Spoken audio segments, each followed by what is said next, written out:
Tem um filósofo contemporâneo, Whitehead, que diz que a filosofia ocidental não passa de uma nota de rodapé ao texto de Platão. Quando a gente pergunta por que ler Platão, a gente pode reformular, né, essa pergunta e perguntar por que ler a República de Platão, ou por que ler um diálogo de Platão. Ela é o segundo diálogo mais extenso de Platão. A República foi interpretada, e assim também os editores antigos da República colocaram como subtítulo, o gênero do diálogo, como um diálogo político. É lá que vai aparecer a famosa cidade ideal platônica. Lá estaria exposta a utopia platônica, que seria uma espécie de idealização de um projeto político de Platão. A política, ela abrange uma série de outras questões que vão ser tratadas também na República. E por isso também a República foi considerada um diálogo sobre a educação. Há, na verdade, uma gama de temas, uma complexidade de temas que vão se misturar ali ao longo do diálogo. A gente pode acompanhar um pouquinho o percurso que os interlocutores do diálogo fazem ao longo dos 10 livros que compõem a República, sendo Sócrates o interlocutor, a personagem principal do diálogo.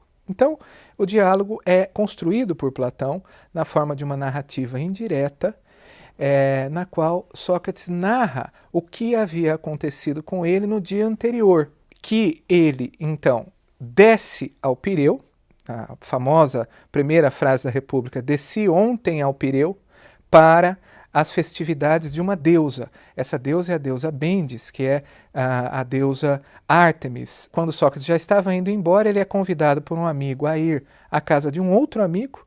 Esse outro amigo se chama Céfalo. E lá na casa de Céfalo, então, Sócrates começa um diálogo com o seu anfitrião. Céfalo é um estrangeiro, mas já bem estabelecido em Atenas, numa fase final da sua vida, e justamente Sócrates então começa a conversar com ele acerca dos bens e dos males da velhice. Céfalo é alguém muito bem estabelecido e que diz a Sócrates que ele está muito bem, que essa fase da vida é muito boa, porque nós ficamos livres das paixões e ele pode se dedicar ao estudo, à filosofia, ele pode ter tempo de se cultivar. E também o fato dele ter ganhado dinheiro, ele está bem estabelecido, isso faz com que ele possa agora, se é o caso, restituir ou reparar as injustiças que ele cometeu ao longo da vida e também oferecer muitos sacrifícios aos deuses. Então Sócrates vai perguntar se justamente o que faz uma vida boa é o fato dele ter ganhado muito dinheiro. O que é de fato, né, a vida feliz? Ter ganhado dinheiro e que torna, portanto, daí a vida justa, ou a vida justa antecede qualquer outra forma e a justiça é a finalidade última da vida, a justiça aqui com uma espécie de resumo ou com uma espécie de síntese de todas as virtudes, de ter vivido de maneira adequada, né, virtuosa. Com essa questão se coloca a questão que vai ser o fio condutor de toda a República, que é justamente a ideia de justiça. Daí é necessário, portanto, definir o que é a justiça. E as dificuldades para se definir esse conceito é que vão, então, levar ao desenvolvimento do diálogo. Então, Céfalo responde a Sócrates que a justiça é dar a cada um o que lhe pertence. Sócrates vai aceitar num primeiro momento essa definição, mas vai questioná-la. E vai refutá-la no seguinte sentido: se eu tenho um amigo, e esse amigo eu sei que ele não está bem, ele não dispõe totalmente das suas faculdades, esse amigo me emprestou uma arma e ele me pede essa arma de volta, mas eu sei que com esta arma ele vai fazer mal a si mesmo ou a outra pessoa, é justo que eu devolva a ele o que lhe é próprio? Céfalo então responde que não, nesse caso não. Então a justiça não é necessariamente, em todos os casos, dar a cada um o que lhe é próprio. Se nós temos esse tipo de problema, essa definição não é totalmente satisfatória. Então o Céfalo constata a dificuldade e se retira. E diz: eu vou deixar a discussão com o meu herdeiro, com o seu filho, no caso que está ali presente também, que é Polemarco. Polemarco então dá a segunda definição de justiça. fazer bem aos amigos e mal aos inimigos. Sócrates vai refutá-lo no seguinte sentido: fazer o mal nunca é compatível com a ideia de justiça. A ideia de justiça é sempre uma ideia positiva e, portanto, fazer o mal, prejudicar, ser nocivo, é incompatível com essa ideia, logo essa definição é insuficiente. Quando Sócrates termina essa refutação de Polemarco, um outro personagem agora entra em cena, e é um personagem fundamental também. Esse personagem se chama Trasímaco. Trasímaco é um sofista. E Trasímaco dá a seguinte definição de justiça para Sócrates. Ele fica um pouco irritado com Sócrates, diz que Sócrates está, ele sim, Sócrates, sofismando. Então, indo direto ao ponto, a justiça, diz Trasímaco, é a conveniência do mais forte. Ou seja, a justiça é uma produção. A justiça não tem nenhuma relação com o bem, um bem em si mesmo, mas simplesmente com uma conveniência e com uma utilidade que o mais forte faz valer conforme a ocasião. Sócrates dá o exemplo de alguém que seria um homem muito forte, que seria o exemplo de um lutador de Pancrácio, que literalmente vale tudo, e diz também a lenda que ele devorava um boi por dia. Então Sócrates conclui o seguinte: bom, se a justiça é a utilidade ou a conveniência do mais forte, então nós seremos justos se nós devorarmos um boi por dia. E ele se irrita com Sócrates, fala que Sócrates é numa tradução da República, Sócrates é um nojento. Trasímaco então vai colocar uma segunda posição, que é justamente a justiça é não apenas a conveniência do mais forte, mas a máxima injustiça, ou seja, a máxima conveniência é ser injusto, mas parecer justo. Por quê? Porque também a vida do injusto vale mais a pena do que a do justo, porque o justo só se dá mal e o injusto é sempre bem sucedido. Aí Trasímaco diz que, na verdade, em todas as artes, em todas as atividades humanas, o que as pessoas buscam é a utilidade. Ele diz o seguinte: o médico cuida do paciente porque ele quer ganhar. Ele não está preocupado com a saúde. Portanto, ele visa a sua utilidade. Assim como também o pastor, que cuida das ovelhas para tosquear as ovelhas. Sócrates vai refutar no seguinte sentido: cada arte tem uma finalidade própria, né? Então, a medicina visa a saúde e o pastoreio visa justamente o bem das ovelhas, pastorear as ovelhas. Então, o bem é justamente a realização de uma finalidade que já está inscrita na própria noção da arte. A arte de ganhar ou de lucrar é uma outra arte que daí Sócrates não vai definir. Trasímaco se retira da discussão e Sócrates diz que, de fato, ele também não havia definido o que é a justiça em si e que seria necessário fazer isso. E justamente assim se encerra o livro 1 da República. A dificuldade de se definir a justiça é que vai fazer com que os interlocutores, então, abram o livro 2 e agora ficam só dois jovens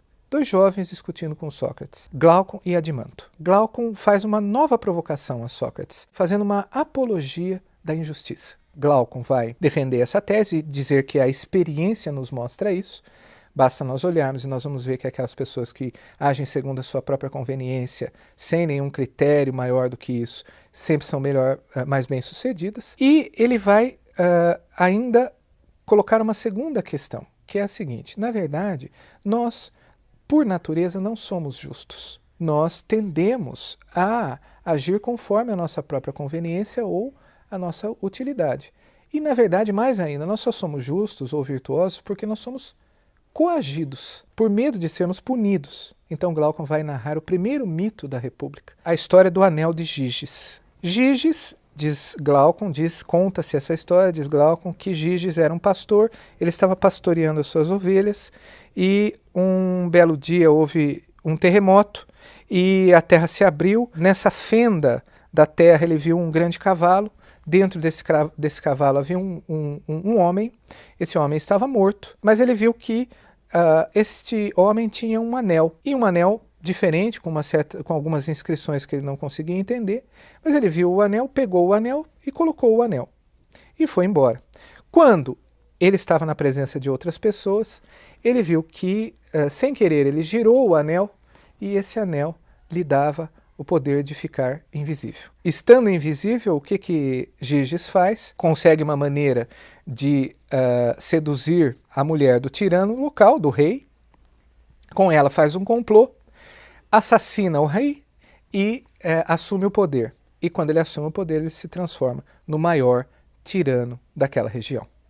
Então, a conclusão de Glaucon é a seguinte: se todos nós tivéssemos o poder de Giges, então todos nós agiríamos da mesma maneira. E aí ele diz então, e aí Sócrates, como é que você responde a isso? Sócrates diz que é necessário ler em letras grandes para nós tentarmos definir, depois entender as letras pequenas. Ou seja, para nós tentarmos definir o que é a justiça na alma de um indivíduo, seria necessário ampliar o espectro e tentar definir a justiça num plano maior, num plano mais amplo. Esse plano vai ser justamente o plano da cidade. Então ele convida os seus interlocutores a idealizarem uma cidade. Então, essa cidade vai ser imaginada e justamente começa a gênese da cidade se dá pelo fato de que as pessoas precisam se agregar para satisfazer as suas necessidades básicas. Por uma série de mediações, eles vão chegar a 3 categorias na cidade. A cidade tem 3 classes. A primeira classe é a classe dos artesãos e dos comerciantes. A segunda classe vai ser a classe dos guerreiros que defendem a cidade, e uma outra classe que é a classe daqueles que serão chamados de guardiões. Os guardiões são justamente a classe governante da cidade. Mas a primeira grande discussão vai ser acerca da educação nessa cidade. A educação tem 2 pilares, a ginástica e a música. A música é a musiqué. A musiqué diz respeito às artes das musas. Então, não só o canto, a harmonia e, sobretudo, a poesia. A poesia é uma base educacional na época de Platão. É pela poesia que as crianças aprendem a ler e também por ela eles aprendem os mais diversos mitos, né, que fazem parte da tradição de uma determinada cidade ou daquela região. Essa segunda parte do livro 2 é uma parte muito conhecida da República, que é quando se inicia a famosa crítica à poesia. A poesia, tal como ela é ensinada agora aos jovens, não pode ser a base educacional desta cidade ideal. Por quê? Os deuses são apresentados como modelos para os jovens. Só que esses modelos são ambíguos. Ora eles são deuses, ora eles agem de maneira completamente passional, eles se vingam, eles traem, eles seduzem e assim por diante. Então é necessário ou reformar ou banir a poesia, pelo menos nesse primeiro momento da educação da cidade. Os livros 3 e 4 continuam com a investigação sobre a formulação da cidade ideal, até que se defina, então, se possa definir a justiça. No livro 4 vai ser dada uma definição da justiça, uma primeira. O que é a justiça? A justiça é justamente a harmonia entre as partes da cidade, cada qual cumprindo a sua função. Vai ser apresentado esse famoso também argumento da função. A função é dada pela aptidão de cada cidadão ao exercer as suas tarefas na cidade e ao se colocar na cidade, mas não há, ao mesmo tempo, o que vem a ser uma cidade injusta. Uma cidade, por exemplo, em que há ricos e pobres, ou em que há justamente uma grande discrepância entre as classes dos cidadãos.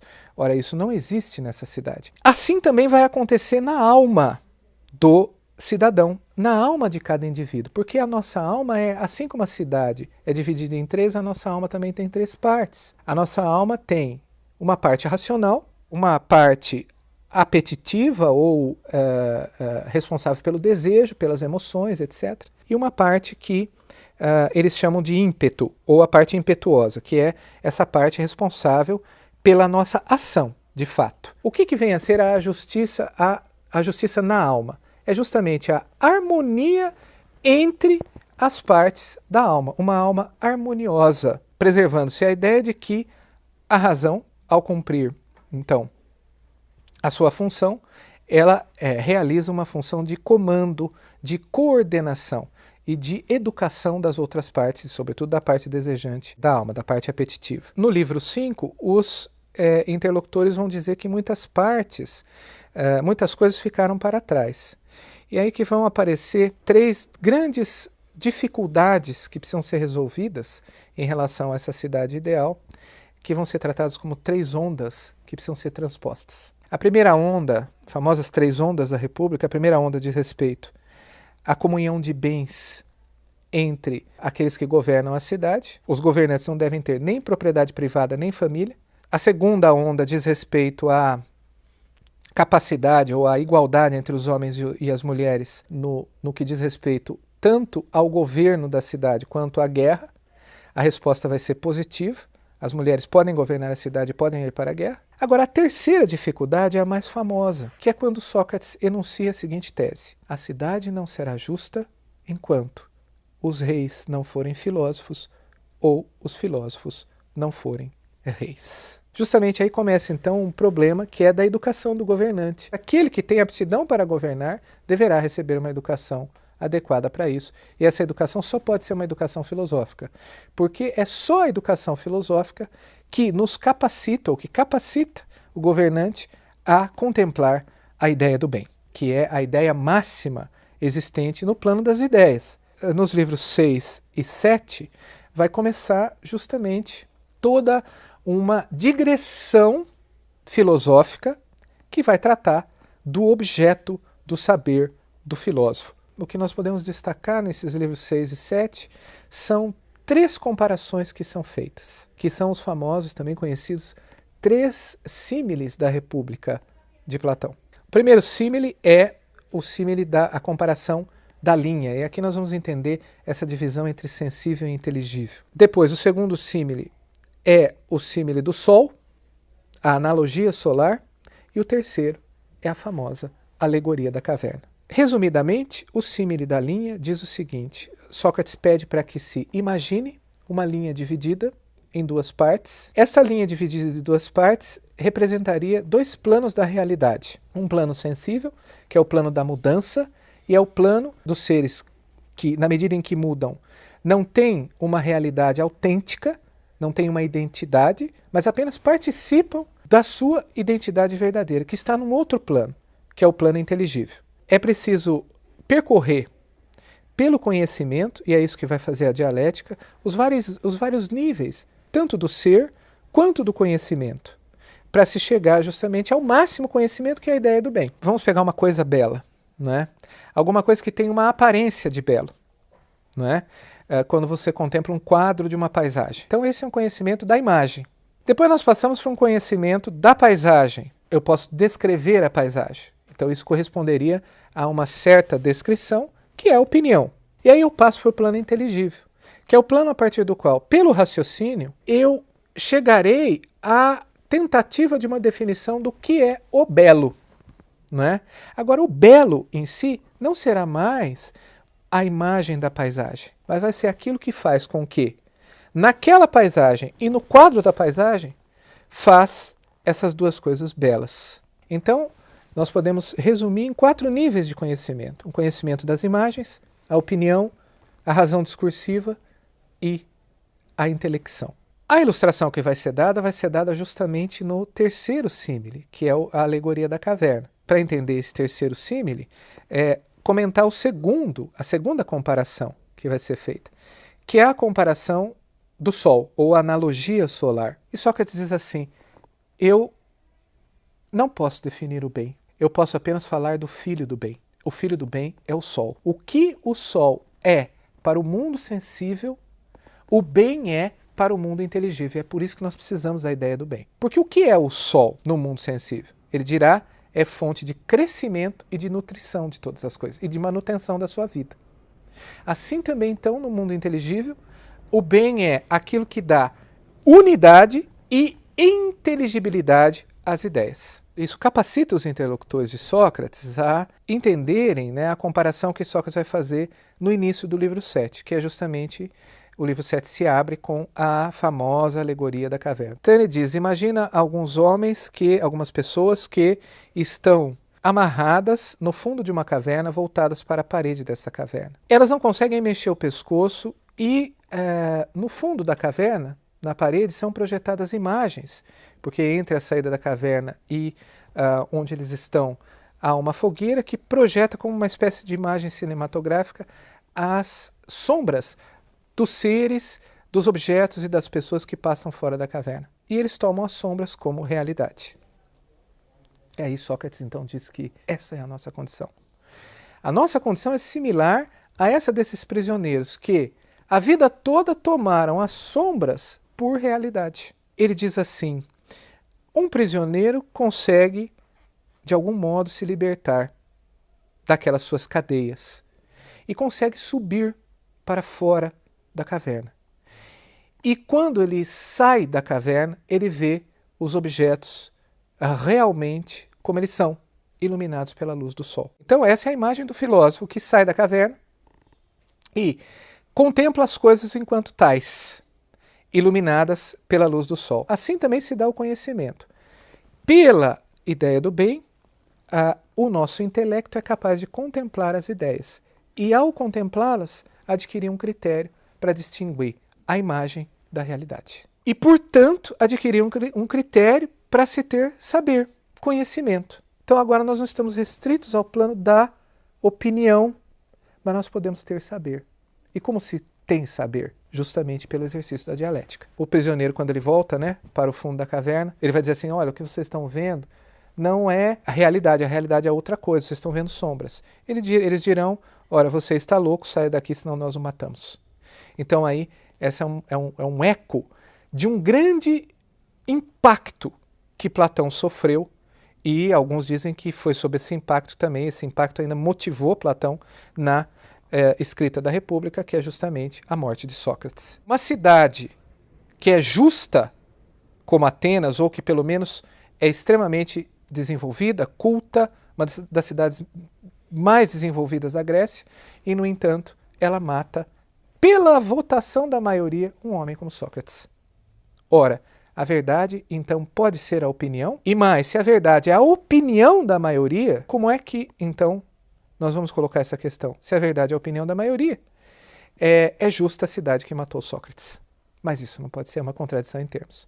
Logo, a verdade não é a opinião, e muito menos a opinião da maioria, que pode ser manipulada. Então aí vai haver toda uma discussão depois sobre o percurso que deve ser feito no currículo, né, do filósofo. A formação do dialético começa com a matemática. Bem, aí vai se percorrer uma série de outras ciências até se chegar à dialética. Bem, aí o dialético vai ser formado, mas quando ele é formado, é aí que ele vai estar capacitado para, ao contemplar a ideia do bem, governar a cidade. Ele não vai receber nada para isso, ele vai governar por dever, por retribuição à educação que a cidade deu a ele. Aí nós terminamos o livro 7, o livro 8 vai fazer uma tipologia das formas de governo. A própria cidade, se ela se realizar, ela vai se degenerar. Isso é uma característica de tudo que se realiza no mundo do devir, no mundo do sensível, no mundo sensível para Platão. Tudo que nasce se degenera. A cada forma de governo corresponde um tipo humano. A timocracia corresponde ao homem timocrático. A oligarquia, o homem oligárquico. A democracia, o homem democrático. E a tirania, o tirano. O que é a timocracia? Eu disse, é o governo militar. O que é o governo militar? É um governo marcado pela disciplina.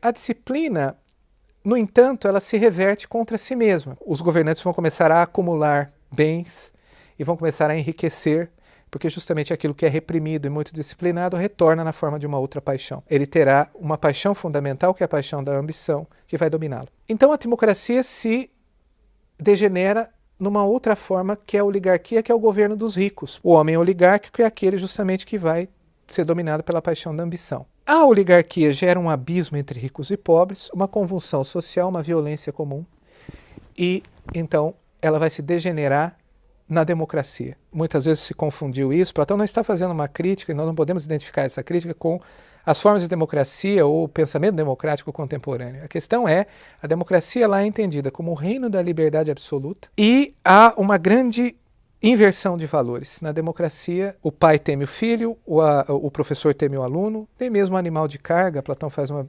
brincadeira, obedece o seu dono. Justamente por causa disso, o caos se instaura, uma anarquia se instaura e alguém aparece como salvador da pátria. Ele é eleito, mas ele não vai mais sair do poder. E aí justamente nós temos a gênese da última forma, que é a tirania. E ao tirano, que é a figura da tirania, vai corresponder o homem tirânico. E é justamente assim que vai começar o livro 9, com um exame da psicologia do tirano. O tirano é aquele que é dominado pelas suas próprias paixões, portanto, antes de mais nada, ele é tirano de si. E por isso também ele tiraniza os outros. E o tirano não é só uma figura política, mas é uma figura como tipo psicológico que pode ser encontrado em qualquer lugar. Ele pode fazer o que ele quer, ele pode realizar todos os seus desejos. E o tirano, então, é aquele que faz acordado aquilo que as outras pessoas só têm coragem de fazer sonhando.